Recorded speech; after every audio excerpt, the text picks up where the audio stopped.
무디교회 목사인 그 웨이 투처 목사님이 쓴 7가지 이 대표적인 기지라는 책을 보면 이런 참 재미있는 얘기가 기록되고 있습니다.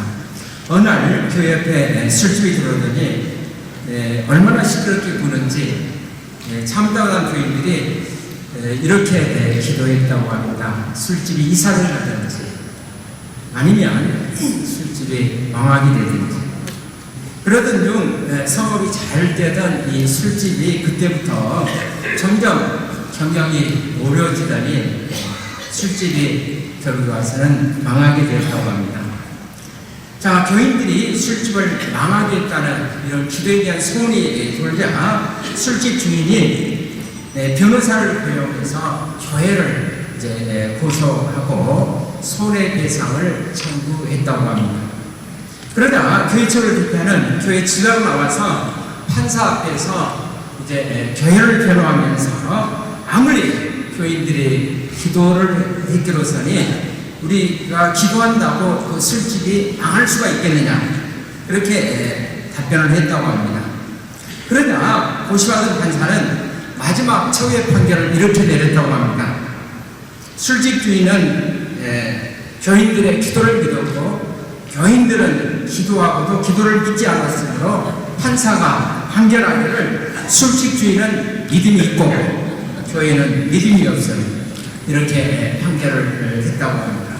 자, 오늘 본문에 보시면 하나님과 상관없이 살아가는 한 사람이 자, 예수의 말씀을 믿음으로 그의 인생의 어려운 일을 극복하고 그의 소원이 응답되었다는 그런 내용이 기록되어 있습니다. 성경은 그분에 관해서 얘기하기를 왕의 신하였다, 이렇게 말합니다.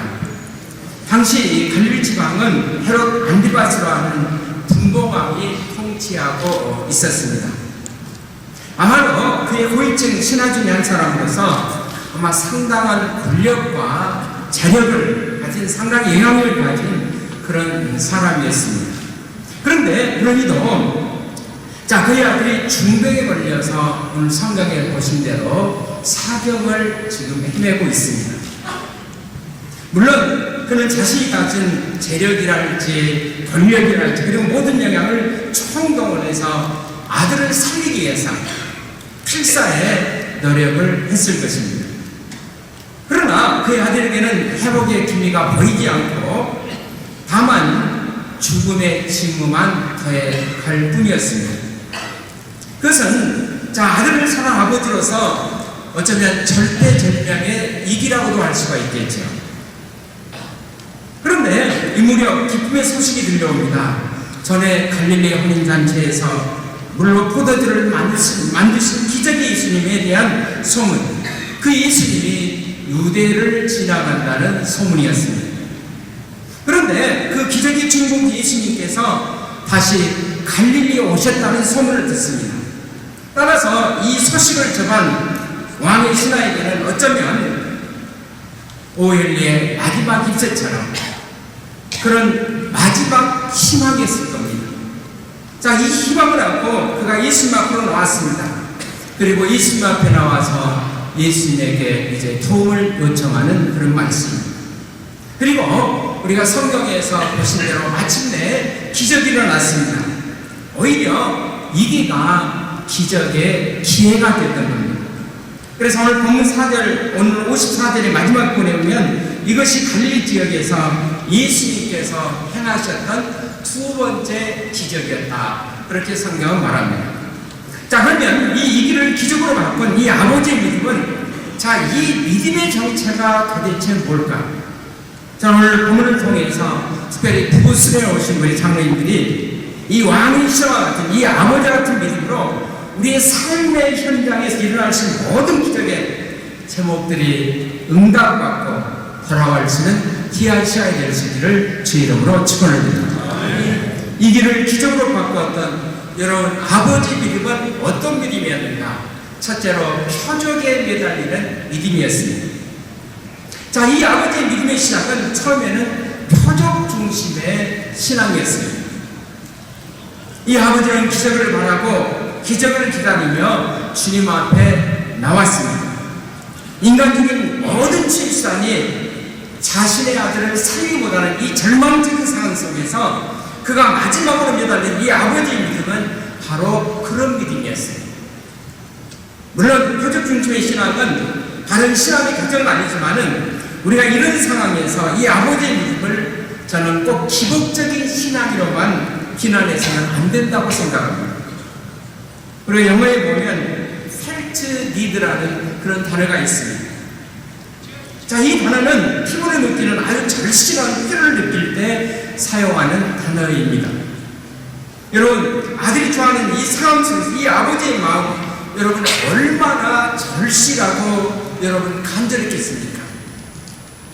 여러분, 아들이 좋아하는 이 상황에 이 아버지의 마음은 너무나도 간절하지 않았겠습니까?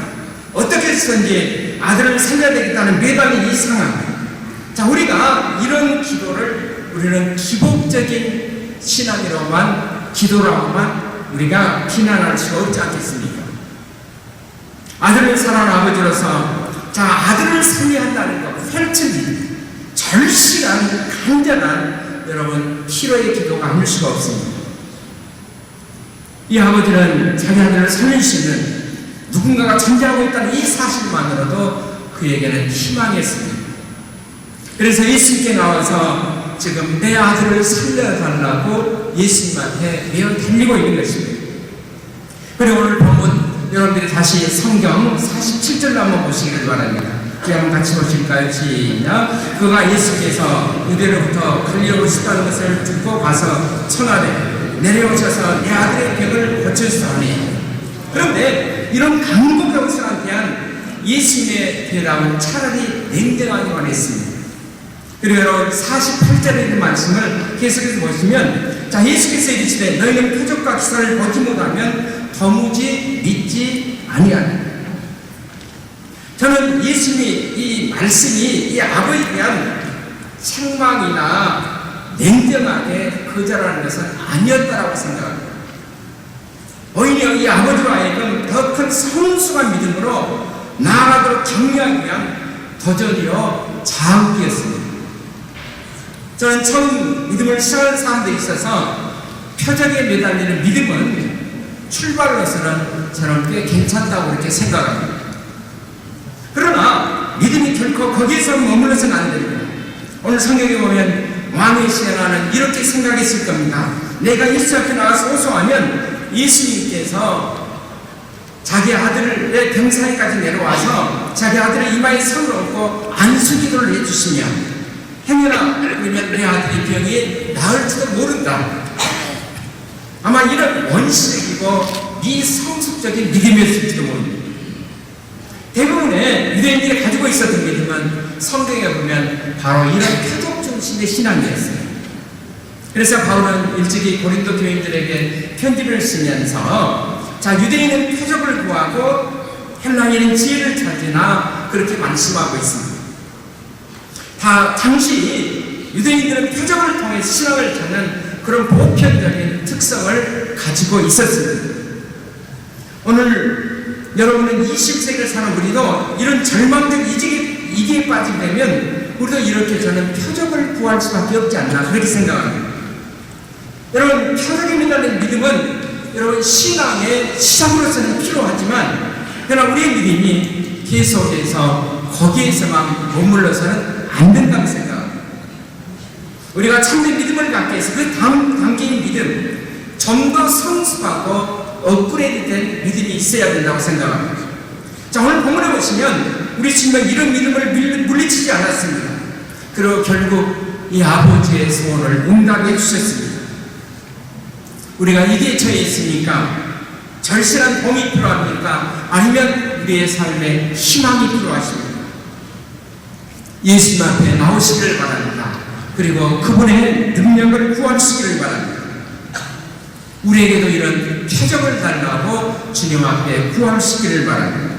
그리고 그분에게 매어 달리시기를 바랍니다. 거기서부터 우리의 믿음이 시작이 된 줄로 믿습니다. 그렇다면 자, 우리에게는 믿음을 갖는 그리고 기적을 체험하는 저는 놀라운 기회가 될 줄로 믿습니다. 그러면 우리에게는 믿음의 기회가 될 것이고, 거기에서부터 우리는 또 한 단계 더 높은 성숙한 믿음의 단계로 나아갈 수가 있습니다. 자, 두 번째로 오늘 성경에 보시면, 자, 왕의 신앙과 보여줄 믿음은 두 번째는, 자, 말씀을 신뢰하는 믿음이었어요. 자, 아직도 예수님의 기도를 알아차지 못한 왕의 신앙은 또 한 번 요청합니다. 49절에 있는 말씀입니다. 자, 시마가 이르되 주여 내 아이가 죽기 전에 내려오셔서, 아주 간절하게 요청을 합니다. 자, 이때 성경에 보면, 자, 예수님의 반응이 어떠했습니까? 자, 그의 아들이 아파 누운 것으로 내려가셨습니까? 가서 안수기도를 드렸다고 생각하십니까? 아니죠. 예수님은 그냥 말씀만 선포하셨습니다. 그리고 50절에 있는 말씀을 보시기를 바랍니다. 자, 예수께서 이르시되 가라, 그 다음에 뭐죠? 내 아들이 살았다 하시니, 가라, 내 기도가 응답되었다. 가라, 내 아들이 살아났다라고 예수님께서 말씀하셨습니다. 자, 예수님께서 이 아버지와 함께 병들어 죽어가는 아들의 병상에 찾아가서 그 아들의 머리에 손을 얹고 안수하여 물론 기도하실 수 있으셨지만은, 그러나 예수께서는 그렇게 하지 아니하시고 치유의 말씀만 하셨습니다. 왜 그렇게 하셨습니까? 저는 예수께서 이런 과정을 통해서 왕의 신하의 믿음의 성숙을 그에게 기대한 것이라고 생각합니다. 자, 가라, 내 아들이 살았다, 이렇게 예수님께서 말씀했더니, 예수님, 그럴 리가요? 아닙니다. 사람의 반응은 아주 그 성숙한 그 반응의 모습을 우리에게 보여주시는데, 50절에 있는 말씀을 다시 보십시다. 자, 그 사람이 예수님의 하신 말씀을, 그 다음에 뭐죠? 믿고 가더니 그랬어요. 그 사람이 예수님의 하신 말씀을 믿고 가더니, 자, 여기에 믿음 근거로 이제 말씀을 붙들고 있는 이 아버지의 믿음을 여러분들이 볼 수 있기를 바랍니다. 저는 이 순간 이 아버지의 믿음의 근거가 달라졌다고 생각합니다. 지금까지 이 아버지의 믿음의 근거는, 자, 자기 마음속에 존재하는 기대나 희망이 그의 믿음의 근거였습니다. 그러나 사랑하는 여러분, 내 안에는 주관적인 희망, 주관적인 기대라는 것은, 여러분, 기대가 흔들리면 우리의 마음속에는 희망도 흔들리고 믿음도 흔들릴 수밖에 없는 줄로 믿습니다. 그러나 이 순간 더 이상 이런 것이 믿음의 큰 것이 아니라 예수의 말씀이 바로 이 아버지의 믿음의 근거가 되었던 것입니다. 자, 예수님께서 자, 하신 말씀을 믿고 가다니, 자, 이 순간 그 믿음의 근거가 이제는 자기의 주관적인 근거가 자기를 지배하는 것이 아니라 주의 말씀을 믿고 가다니, 주의 말씀이 믿음의 근거가 된 거죠. 어떤 말씀입니까? 자, 예수님이 친히 산상수훈을 통해서 말씀하기를 천지는 없어져도 내 말씀은 없어지지 아니하리라, 그렇게 말씀을 하셨습니다. 여러분, 천지는 없어져도 절대로 없어지지 않은 불변의 하나님의 말씀. 그래서 바울 사도는 로마서 10절에서 이런 말씀을 하셨습니다. 믿음은 들음에서 나며, 들으면 그 다음에 뭐죠? 그리스도의 말씀으로 말합니다. 믿음은 들음에서 나며, 들음은 그리스도의 말씀으로 말미암는다. 그렇습니다. 여러분, 성숙한 믿음과 성숙하지 못한 믿음의 차이, 여러분, 기복적인 믿음과 성경적인 믿음의 차이는 바로 그 믿음의 근거가 결정되는 줄로 믿습니다.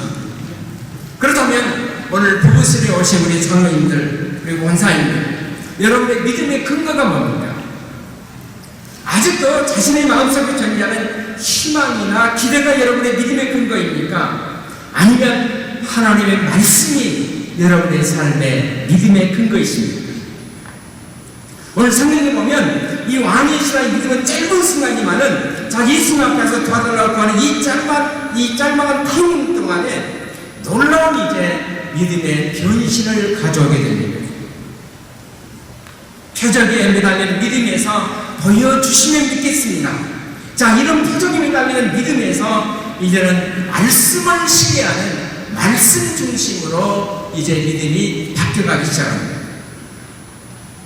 그리고 바로 그 말씀에 대한 믿음이 그에게 결정적인 기적을 가져다 주었던 것입니다.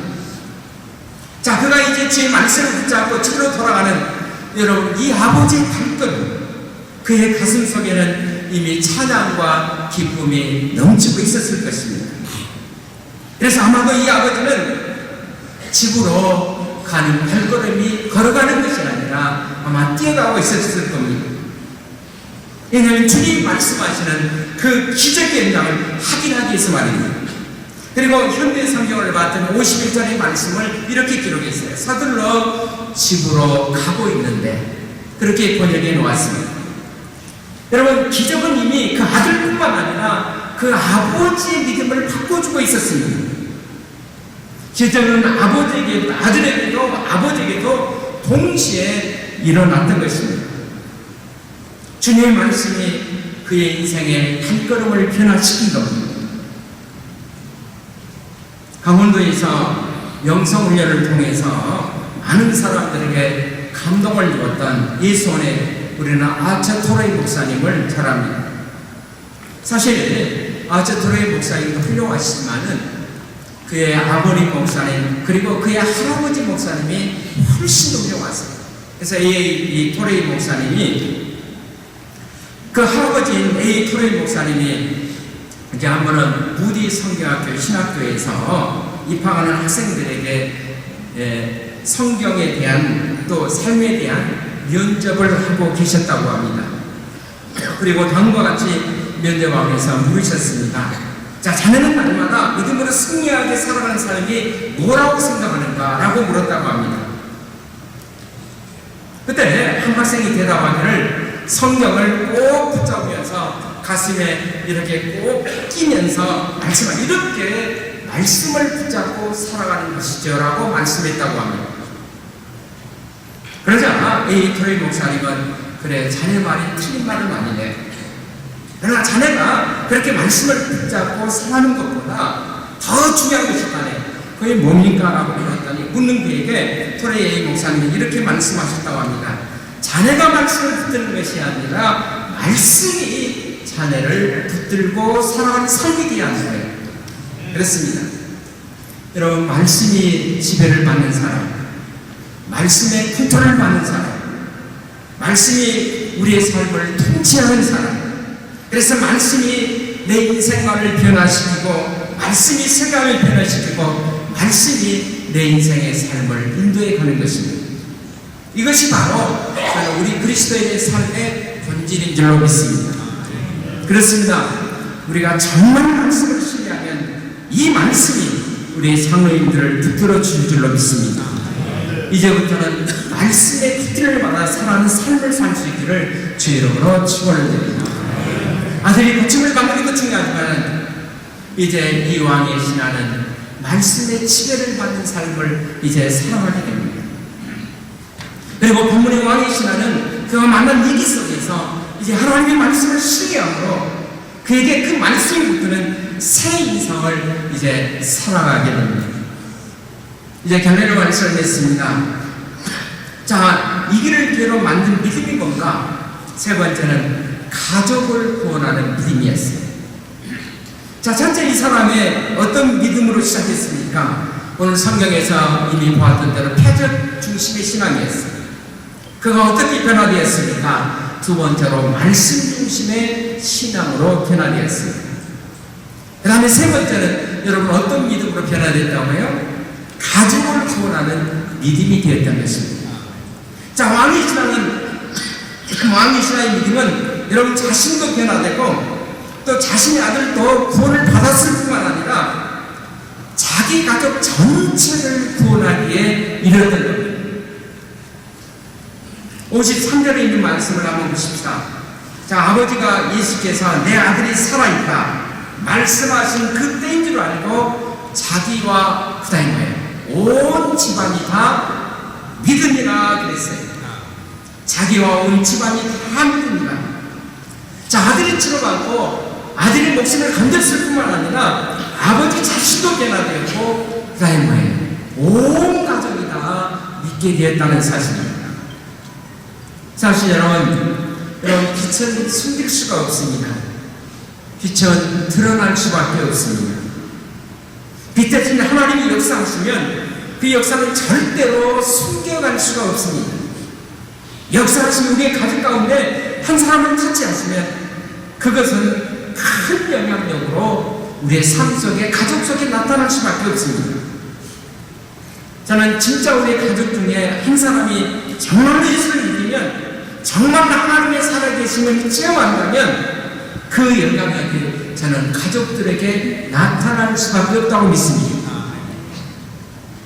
여러분, 가까운 사람들이 예수 믿고 변했습니다.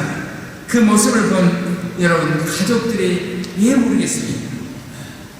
우리가 정말 거룩한 영향력에서 여러분 내 가족들이 주 앞에 나오는 모습을 여러분들이 보고 싶으십니까? 저는 그런 의미에서, 그래서 우리 주님께서 이렇게 말씀하셨어요. 주 예수를 믿으라. 그래야면 너와 내 집이 구원을 얻으리라. 저는 바로 그 말씀이라고 믿습니다. 자, 우리 이 가족들이 뭘 보고 믿게 되었습니까? 자, 죽어가던 아들이 살았다. 물론 그것도 중요하죠. 그런데 더 중요한 것은, 자, 이 죽어가던 아들이 살아있는 과정에서, 자, 이 가족들은 아들을 치료하시는 예수님이 누구인가를 발견하게 된 것입니다. 자, 그들이 체험한 예수님은, 자, 시간과 공간을 초월해서 역사하시는 하나님이신 것을 가족이 발견하게 되는 겁니다. 우리는 시간과 공간의 지배를 받으면서 살아갑니다. 처음에 이 왕의 신하가 예수님에게 요구한 것은 어떤 부탁이었습니까? 선생님, 우리 아들이 죽게 되었는데 그 아들이 누워있는 집으로 찾아가서 기도해 주시기를 바랍니다. 자, 이렇게 기도를 부탁하고 있는 여러분, 오늘 성경에 보면 그 장소, 이제 46절에 말씀에 보면 그 장소가 바로 갈릴리 가나였다라고 얘기합니다. 지금 예수님은 갈릴리 가나에 계십니다. 그런데 이 왕의 신하의 집은 갈릴리 좀 더 떨어진 북쪽에 가버나움이라는 도시가 있는데, 거리상으로서는 지금 예수님이 떨어지는 곳과 거리상 계산하면 한 16마일 정도, 우리 식으로 계산하면 약 한 23km 정도 떨어져 있는 곳이었습니다. 뭐 오늘날 물론 자동차나 오토바이 같은 것으로 가면 빨리 갈 수도 있겠죠. 그러나 그 당시는, 자, 교통 상황이 불편한 데나 여러분 또 산지여서 걷자면 적어도 대충 잡아도 정확히 세어보니까 한 7시간 정도는 걸어가야 돼요. 자, 그런데 병 들어가는 이 아버지 부탁을 받고, 자, 예수님이 가셨습니까? 가지 않았습니까? 오늘 성경에 보면 가지 않았어요. 저는 이렇게 생각합니다. 물론 예수님께서 거기까지 가셔서 기도해 주실 수도 있지만은 예수님이 의도적으로 저는 가지 않았다고 생각합니다. 그리고 어떻게 하셨습니까? 오늘 성경에서 보신 대로 50절을 보면 가라, 그 다음에 뭐예요? 내 아들이 살았다. 가라, 내 아들이 살았다. 그래서 왕의 신하는, 자, 그의 말씀을 믿고 말씀을 붙들고 너무나도 기뻐서 집으로 가던 중에 길도상에서 오늘 성경에 보십시오. 누구를 만나게 됩니까? 자기 집에서 급히 자기를 만나러 온 종들을 이제 만나게 됩니다. 자, 만나자마자 종들이, 주인님, 자, 아들이 살아났습니다. 지금 열병으로 죽어가던 아들이 살았습니다. 자, 종들은, 자, 주인의 아들이 열이 떨어지고 살아났다는 보도를 지금 주인에게 말씀을 드립니다. 자, 이때 오늘 성경에 보면, 성경에 보십시오. 주인이 뭘 물어봤습니까? 나올 때가 언제냐고 물어봤습니다. 그리고 52절과 53절을 보시길 바랍니다. 자, 내려가는 길에서 그 종들이 오다가 만나서 아이가 살아있다. 그 낫기 시작한 때를 물은즉 어제 몇 시에? 7시에 10개가 떨어졌다 하더라 그랬어요. 그러니까 언제 나왔다고요? 어제 7시에. 그러니까 여러분, 성경적인 시간을 우리 시간으로 바꾸려고 하면 거기에다가 6을 더하면 되죠. 시차 한 6을 더하면 몇 시죠? 13시. 그러니까 오후 1시죠. 자, 그때가 바로 예수님께서 장황하게 내 아들이 살았다라고 말씀하시고 선언하시는 바로 그때였던 것입니다. 여러분, 거리적인 차이가 있지만은, 그러나 공간을 뛰어넘어서 역사하시는 주님, 우리가 여러분 인생을 살다 보면 가족들이 헤어져 있어야 할 때가 종종 있습니다. 자녀들이 군대에 갔을 때, 아니면 자녀들이 유학 갔을 때, 아니면 가족들이 피치 못해서 떨어져 있을 때, 그 가족들로부터 급한 어려움을 소식을 받았을 때, 당장 갈 수도 없고 돌 수도 없는데 이때 우리의 마음이 얼마나 안타깝습니까? 여러분, 만약 이런 경우에 우리 주님이 시간과 공간을 초월해서 역사하신다면 우리가 기도할 때 여러분 기적이 일어나지 않겠습니까? 지금 이 왕의 신하는 시간과 공간을 뛰어넘어 역사하시는 주님을 경험하게 된 것입니다. 저는 우리에게도 이런 동일한 경험, 시간과 공간을 뛰어넘어 우리 가운데 지금 역사하시고 계시는 이 주님의 경험을 우리 안에서 경험될 수 있기를 주의 이름으로 축원합니다. 인생은 누구나 다 시간과 공간의 제한을 받고 있는 존재들입니다. 그러나 이제 우리는 시간과 공간을 뛰어넘어서 우리를 도우시는 이 놀라운 주님을 우리가 믿고 살 때 우리의 삶이 얼마나 든든하고 우리의 가정들이 얼마나 든든하겠습니까? 우리가 동일한 주관에서 가족들이 묶여지고 그래서 기도를 체험하고 동일하게 기도의 응답을 체험하고 동일하게 하나님을 체험하는 이런 놀라운 가정들을 한번 여러분들이 연상해 보시기를 바랍니다. 가운데 나타난 이 왕의 신하의 가정처럼 말입니다.